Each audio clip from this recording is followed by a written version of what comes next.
प्रेरणा कथा, लक्ष्य जरूरी है। हेलन केलर का नाम तो आपने जरूर ही सुना होगा और शायद उनके बारे में बहुत कुछ पढ़ा भी होगा कि कैसे एक अंधी गूंगी बहरी लड़की एक महान लेखिका और शिक्षिका बनी थी।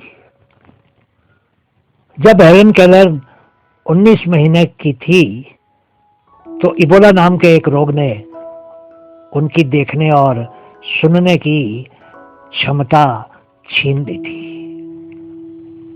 उसके साथ ही उनकी आवाज भी हमेशा के लिए चली गई थी। उनके माता पिता ने अमेरिका के बड़े से बड़े डॉक्टरों से उनका इलाज करवाया, लेकिन कोई लाभ नहीं हुआ। बच्ची हेलन केलर के जीवन में बस अंधकार और डरावनी शांति थी।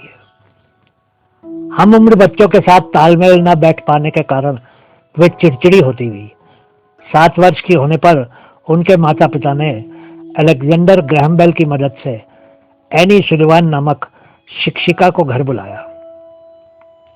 यह दिन हेलन के जीवन का सबसे महत्वपूर्ण दिन था।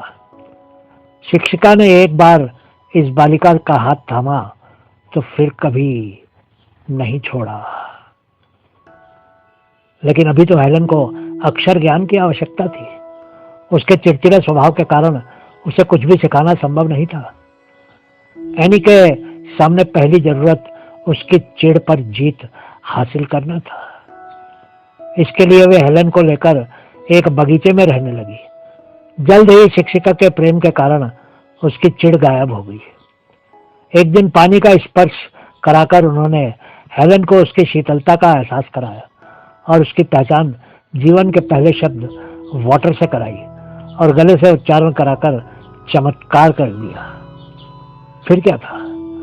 वस्तुओं के स्पर्श और गंध द्वारा शब्दों से पहचान का जो सिलसिला शुरू हुआ, उसने हेलन को मूक बधिरों में न केवल पहला ग्रेजुएट होने का गौरव प्रदान किया, बल्कि उन्हें शिक्षक, लेखक और वक्ता भी बनाया। हेलन मूक बधिरों और दृष्टिहीनों के लिए आजीवन काम करती रही। ब्रेल में पुस्तकों के अनुवाद के साथ उनकी आत्मकथा न केवल बेस्ट सेलर रही, बल्कि 50 से भी अधिक भाषाओं में अनुवादित हुई। दोनों विश्व युद्ध में वे अमेरिका की भूमिका की आलोचक रही। मजदूरों के प्रति संवेदनशील हेलन का कहना था कि लक्ष्यहीन होना दृष्टिहीन होने से भी बदतर है। हेलन जैसे विद्यार्थी और एनी सुलिवान जैसी गुरु इस दुनिया में दुर्लभ हैं। बहुत बहुत शुक्रिया।